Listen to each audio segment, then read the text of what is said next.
ये सिर्फ लाल पत्थर से बनी कोई इमारत नहीं है। इसका बनना इतिहास में एक बड़ी घटना थी और इसने अपने निर्माण से लेकर अब तक ऐसी ऐसी घटनाओं को देखा है जिन्होंने इतिहास का रुख बदल दिया।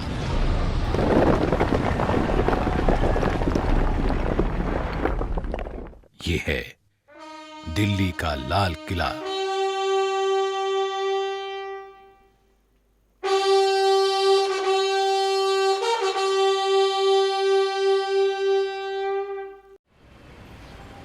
दिल्ली का वो हिस्सा जो पुरानी दिल्ली कहा जाता है, वहीं इतिहास के पन्नों को पलटता संभालता लाल किला आज भीड़ भाड़ वाले इलाके से घिरा है। शांत है लेकिन खामोश नहीं। सन 1627 में जब मुगल बादशाह शाहजहां तख्त पर बैठा तो देश में अमन चैन था। बादशाह को बड़ी बड़ी इमारतें बनवाने का शौक था। उसकी राजधानी आगरा में थी, लेकिन आगरा की गर्मी उसे रास नहीं आई। उसने तय किया कि मुगल साम्राज्य की राजधानी अब दिल्ली हो। काफी सोच विचार के बाद तालकटोरा बाग और रायसीना पहाड़ी का चुनाव नए शहर के लिए किया गया, लेकिन बादशाह के दो नामी कारीगर उस्ताद हमीद और उस्ताद अहमद ने यमुना के किनारे खुले मैदान को किले के निर्माण के लिए बिल्कुल सही बताया। सन 1639 में लाल किले की नींव रखी गई। 9 सालों तक कारीगरों, शिल्पकारों और मजदूरों की कड़ी मेहनत के बाद लाल किला बनकर तैयार हुआ। इसी किले के सामने शहर शाहजहानाबाद बसाया गया, जिसे अब दिल्ली कहा जाता है। आलीशान लाल किले के तैयार होने के समय बादशाह काबुल में थे। खबर मिलते ही बादशाह दिल्ली के लिए रवाना हुए। नजूमियों और ज्योतिषियों के निकाले गए मुहूर्त के समय पर बादशाह यमुना के सामने दरियाई दरवाजे से किले में दाखिल हुए। खाई को पार करने के लिए लकड़ी का पुल था। इस मौके पर लाल किले में एक शानदार समारोह हुआ, जिसकी सजावट कमाल की थी। आगरा के किले से दुगने आकार के लाल किले की दीवारें यमुना की ओर 60 फुट ऊंची हैं और सामने की दीवार 110 फुट ऊंची है। इसमें 75 फुट दीवार खंदक की सतह से ऊपर है और बाकी खंदक की सतह तक है। किले के पीछे यानी पूर्व में यमुना नदी किले के साथ बहती थी और 3 तरफ खंदक थी। इनमें रंग बिरंगी मछलियां थीं। खाई के साथ साथ हरे भरे बाग थे, लेकिन ब्रिटिश शासनकाल में ये गायब हो गए। लाल किले और सलीमगढ़ किले को जोड़ता एक पुल है। लाल किले से सटा हुआ सलीमगढ़ का किला है, जिसका निर्माण शेर शाह सूरी के बेटे सलीम शाह सूरी ने सन 1546 में करवाया था। सलीमगढ़ किले का इस्तेमाल शाही कैदखाने के रूप में होता था। लाल किले की प्राचीर का निर्माण औरंगजेब ने करवाया था। किले को आड़ देने के लिए उसने ये दीवार बनवाई, जिसे घूंघट वाली दीवार कहा जाने लगा। शाहजहां ने अपनी कैद के दिनों में से आगरा से औरंगजेब को लिखा था कि दीवार बनवाकर मानो किले की दुल्हन के चेहरे पर तुमने नकाब डाल दी है। किले के दक्षिण में दिल्ली दरवाजा है, जो जामा मस्जिद की तरफ है। बादशाह इसी दरवाजे से नमाज पढ़ने जामा मस्जिद जाया करते थे। सन 1903 में लॉर्ड कर्जन ने इस दरवाजे के दोनों ओर पत्थर के हाथी खड़े करवा दिए।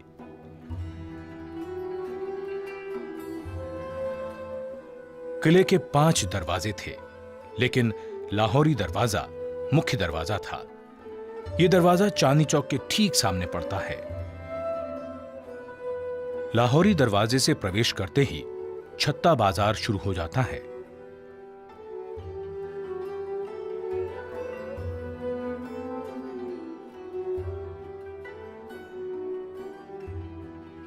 इस छत्ते के दोनों ओर दुकानें हैं और बीचों बीच एक चौक है।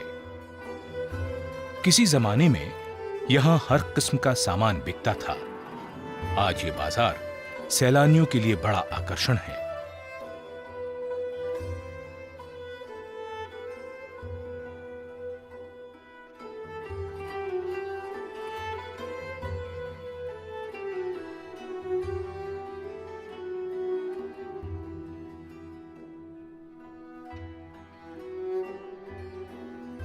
लाहौरी दरवाजे के छत्ते से निकलकर नजर पड़ती है नक्कार खाने की दुमंजिला इमारत पर। बीच में एक चौक था जिसका सरोवर अब मैदान बन चुका है। चौक के इर्द गिर्द मनसबदारों सामंतों के मकान, दफ्तर और बैठकें थीं जो अब धूल में मिल चुके हैं। चौक से जरा आगे बढ़ते ही नक्कार खाने का दरवाजा है जिसे हथिया पोल कहते थे। कुछ कहते हैं इसका यह नाम इसलिए पड़ा क्योंकि दरवाजे के दोनों ओर पत्थर के हाथी खड़े थे। इस दरवाजे से आगे किसी को भी अपनी सवारी में बैठकर जाने की इजाजत नहीं थी, सिर्फ शाही खानदान के सदस्यों को छोड़कर। नक्कार खाने में हर रोज 5 बार नौबत बजती थी। इतवार को सारे दिन नौबत बजती थी। इसके अलावा बादशाह के जन्मदिन पर भी पूरे दिन नौबत बजा करती थी। 2 मंजिला नक्कार खाने का दालान 70 फुट चौड़ा और 46 फुट ऊंचा है, जिसके चारों कोनों पर बुर्जियां हैं। इसी नौबत खाने में मुगल बादशाह जहांदार शाह और फर्रुख सियर को कत्ल किया गया था। नक्कार खाने से सामने नजर जाती है दीवाने आम की ओर। इसने वो शान शौकत, वो दौर भी देखा जब किले में बादशाह के पहली बार आने पर जो जलसा हुआ, तब यहां चांदी के खंभों पर दल बादल नाम का एक आलीशान शामियाना लगाया गया था, जिसकी कीमत उस समय 1 लाख रुपए थी। इसे बनाने में 7 साल का समय लगा और इसे अहमदाबाद के शाही कारखाने में तैयार करवाया गया था। यहां जगह जगह बेशकीमती कश्मीरी कालीन से सजावट की गई। ऐसी सजावट, ऐसी शान जिसका मुकाबला दुनिया में कहीं नहीं था। ये दीवाने आम का दालान है जिसने मानो इतिहास के इतने उतार चढ़ाव देखे कि चुप्पी सी साथ ली। दीवाने आम में जहां जहां सोने का काम और कीमती पत्थर जड़े हुए थे, उन्हें निकाल लिया गया, लेकिन उसके जो निशान बाकी हैं, वो भी कम खूबसूरत नहीं है। 3 तरफ से खुले दालान की लंबाई 80 फुट और चौड़ाई 40 फुट है। छत की ऊंचाई 30 फुट है। इस दीवाने आम की खूबसूरती लाल खंभों की कतारों से कई गुना बढ़ जाती है। दालान में 7-7 दरों की 3 कतारें हैं। हर एक दर में 4-4 खंभे 6-6 फुट के अंतर पर हैं। दालान के आगे 10 बड़े खंभे हैं। दीवाने आम की पीछे की दीवार के बीच में 21 फुट चौड़े संगमरमर पर पच्चीकारी का बेहद खूबसूरत काम है। बेल बूटे, फूल पत्तियां किसी बागीचे का एहसास कराते हैं। पत्थर की चिड़िया लगता है उड़ने को बेचैन है। खूबसूरत रंगीन पत्थरों का काम मन को लुभाता है। यहीं 8 फुट ऊंचाई पर सिंहासन की जगह है। जब कभी दरबारे आम होता था, बादशाह यहीं बैठते थे। उनके सिंहासन के नीचे संगमरमर का एक सुंदर तख्त है जो 3 फुट ऊंचा, 7 फुट लंबा और 4 फुट चौड़ा है। इसी तख्त पर खड़े होकर वजीर बादशाह से निवेदन करते या कोई अर्जी पेश करते थे। इस तख्त का खूबसूरत महंगा काम लोग ले गए। दीवाने आम में बेहद खास मौकों पर तख्ते ताऊस लाया जाता था, जिस पर बादशाह बैठते थे। दीवाने आम के उत्तर में सहन से निकलकर दरवाजा था, जिसे लाल पर्दा कहते थे। वहां से नदी की दीवार की ओर दीवाने खास, हमाम, मोती मस्जिद और बादशाह के निजी मकान थे।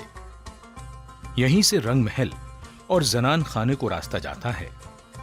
इसी के उत्तर की ओर मशहूर हयात बख्श बाग था, जिसका अब नामो निशान भी नहीं है।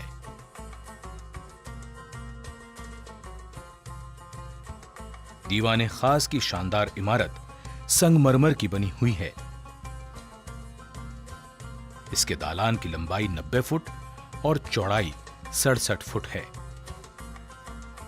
इसकी छत चांदी की हुआ करती थी। पूरा दालान संगमरमर का बना हुआ है।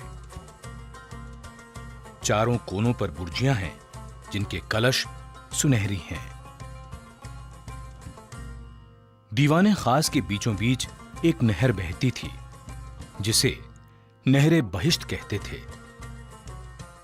जगह जगह इसमें फव्वारे चलते थे। दालान के भीतर कमरा 48 फुट लंबा और 27 फुट चौड़ा है। इसी में संगमरमर का वो चबूतरा है, जिस पर तख्ते ताऊस था।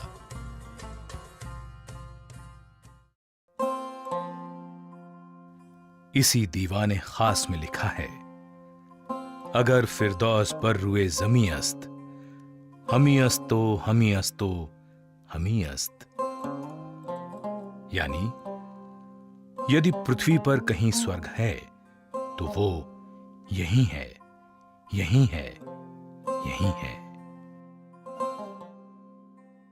तख्ते ताऊस हीरे जवाहरात से जड़ा सिंहासन था, जिसमें ठोस सोने के 6 पाए थे। इसमें जवाहरात, मोतियों और नीलम से जड़े 2 मोर थे। तख्ते ताऊस की कीमत का अंदाजा 17वीं सदी में भी करोड़ों रुपयों में लगाया गया था। दीवाने खास वो जगह है जहां मुगल बादशाह मोहम्मद शाह से नादिर शाह मिला। ईरान का राजा वही नादिर शाह जिसने दिल्ली को लूटा, तख्ते ताऊस ले गया और यहीं धोखे से बादशाह से पगड़ी बदलकर कोहिनूर हीरा भी हथिया लिया। यहीं जनवरी 1858 में आखिरी मुगल बादशाह बहादुर शाह जफर पर मुकदमा चलाने का अंग्रेजों ने ढोंग भी किया। शाहजहां के वैभवशाली दिनों से लेकर अंग्रेजी शासन तक कैसे कैसे दिन देखे हैं इस लाल किले ने।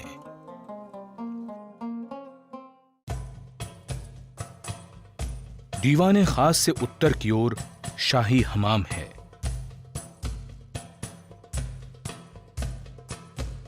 हमाम में 3 बड़े कमरे हैं, जिनमें स्नान के लिए हौज हैं।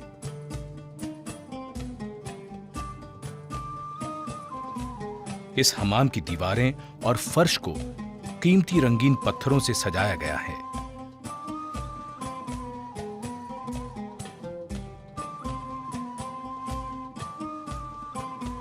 ठंडे और गर्म पानी की यहां व्यवस्था थी। हमाम में नहर थी, जिससे पानी पहुंचता था। कहते हैं पानी को गर्म करने के लिए 125 मन लकड़ियां जलाई जाती थीं। यहां के फव्वारों से गुलाब जल की फुहारें खुशबुओं का छिड़काव करती थीं।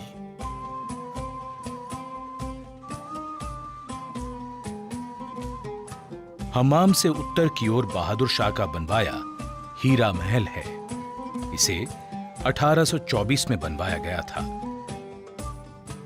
नहरे बहिश्त जो उत्तर से दक्षिण की ओर है, यहां से गुजरती हुई दीवाने खास की ओर जाती है।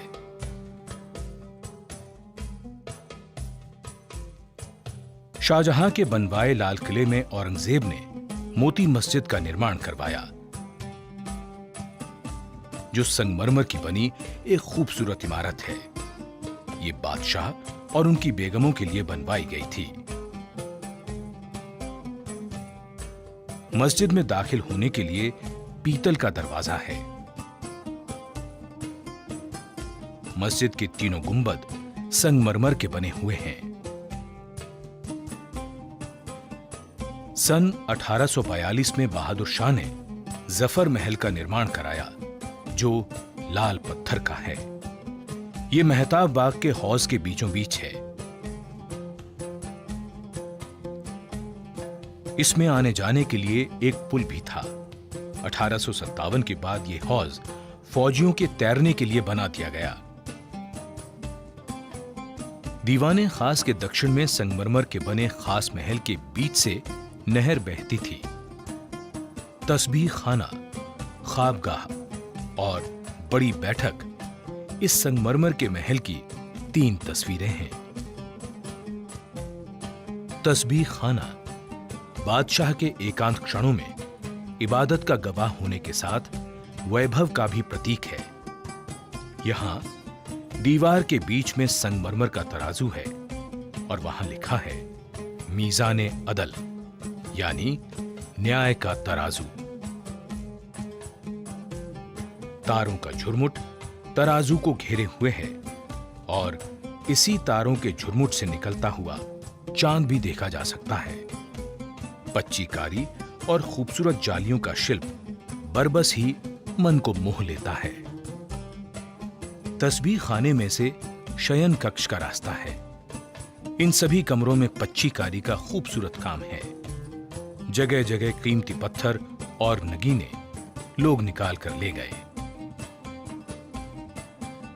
नहरे बहिश्त में बने संगमरमर के हौज में फूल पत्तियां पच्चीकारी की शक्ल में बिखरी पड़ी हैं। इनके बारीक सुराखों से फव्वारे निकलते थे।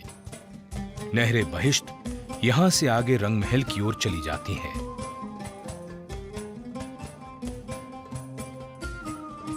ख्वाबगाह की पूर्वी दीवार की ओर गुंबद वाला बरामदा है। यहां 8 कोणों वाला कमरा है जिसके ऊपर गुंबद है। ये मुसम्मन बुर्ज है। इसी के नीचे यमुना की ओर दरियाई दरवाजा है, जिससे बादशाह शाहजहां बड़ी धूमधाम से पहली बार इस किले में दाखिल हुए थे।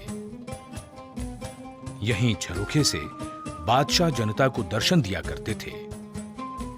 मुसम्मन बुर्ज से ही 1857 में आखिरी मुगल बादशाह ने सामने के मैदान में खड़ी क्रांतिकारियों की फौज से बात की थी। पुराना मुसम्मन बुर्ज अब नहीं रहा। ये बुर्ज 1857 के बाद का बना है। पुराने बुर्ज पर सोने का पत्थर चढ़ा था।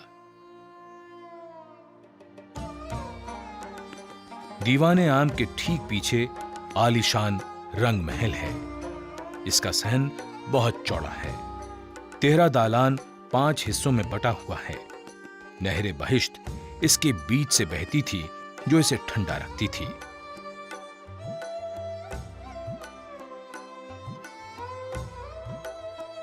यहां फव्वारे थे। खिले हुए कमल की शक्ल में संगमरमर का एक हौज है।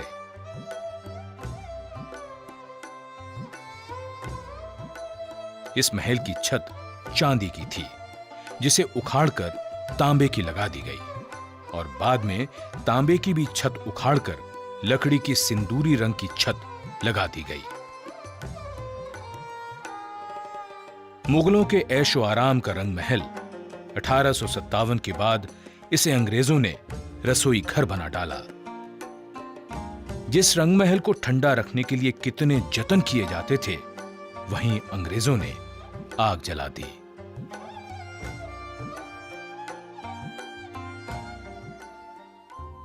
मुमताज महल बड़े महलों में से एक था, जिसकी छत के चारों कोनों पर सुनहरी छतरियां थीं, जो समय की मार नहीं झेल पाईं। 1857 के बाद इसे कैद खाने में बदल दिया गया। अब ये संग्रहालय बन चुका है।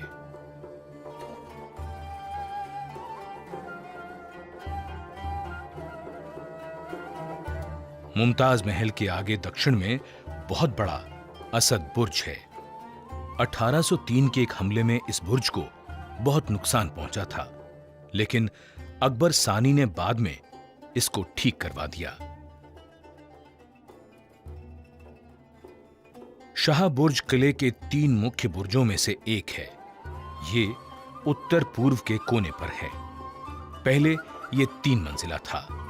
गुंबद 1857 की क्रांति में जाता रहा। किले में हर जगह पानी जाने के लिए खिड़कियां इसी बुर्ज में हैं। इसी बुर्ज के पास से नहरे बहिश्त यानी स्वर्ग की नहर निकलती है। नहरे बहिश्त को भरा रखने के लिए किले के बाहर से शाह बुर्ज तक पानी उठाना एक बेहद मुश्किल काम था। यह पानी संगमरमर की चादर से टकराकर हौज में गिरता था और वहां से नहरे बहिश्त में समा जाता था। इधर शाह बुर्ज के कमरों में पानी की कलकल गूंजती रहती थी। हयात बख्श बाग के मैदान में संगमरमर की 2 इमारतें सहेलियों की तरह बतियाती मालूम पड़ती हैं और ऐसा लगता है इनकी बातें जल महल चुपचाप सुनता रहता है। उत्तर की इमारत सावन है तो दक्षिण वाली है भादों। इन दोनों इमारतों की बनावट एक जैसी है और सजावट भी एक जैसी थी। पानी गिरने से इनमें से जो आवाज होती थी वो बारिश जैसी लगती थी।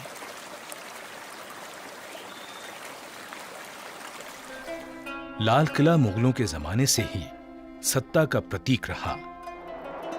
मई 1857 में जब अंग्रेजों के खिलाफ विद्रोह हुआ, तब क्रांतिकारियों ने आखिरी मुगल बादशाह बहादुर शाह जफर के नेतृत्व में आजादी के पहले आंदोलन का बिगुल यहीं से बजाया था।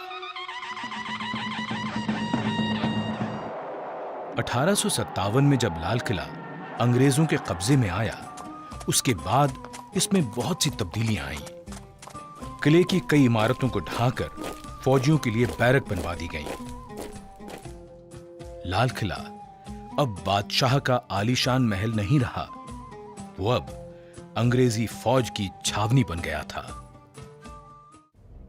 फिर 1940 के दशक में नेताजी सुभाष चंद्र बोस ने चलो दिल्ली का नारा दिया और लाल किले पर तिरंगा फहराने का आह्वान किया। इसी लाल किले में आजाद हिंद फौज के अफसरों पर अंग्रेजों की ओर से मुकदमा भी चलाया गया। आजाद हिंद फौज के अफसरों को यहीं कैद करके रखा गया था। इस ऐतिहासिक मुकदमे में पंडित नेहरू, भूलाभाई देसाई और कैलाशनाथ काटजू बचाव पक्ष के वकील थे। उस वक्त ये नारा देश भर में गूंजा था। लाल किले से आई आवाज, सहगल, ढिल्लों, शाहनवाज। लाल किला मुगल साम्राज्य के वैभव, शान शौकत, विलासिता और गौरव का गवाह है, तो उसने मुगलिया सल्तनत के पतन को भी देखा है। बादशाहों की मजबूरियों पर आंसू बहाए हैं, जालिमों के जुल्म और लुटेरों की लूट दर्ज की है। अंग्रेजों के खिलाफ एक बादशाह के नेतृत्व में क्रांतिकारियों को लड़ते देखा है। आजाद हिंद फौज के अधिकारियों और जवानों पर मुकदमे की बहस को सुना है। स्वाधीनता के लिए देश से उठती आवाजें भी इसके कानों तक पहुंची हैं और यही लाल किला आजादी मिलते ही मानो सबकी यादों में बस गया, जब इसकी प्राचीर से पहले प्रधानमंत्री ने तिरंगा फहराया था।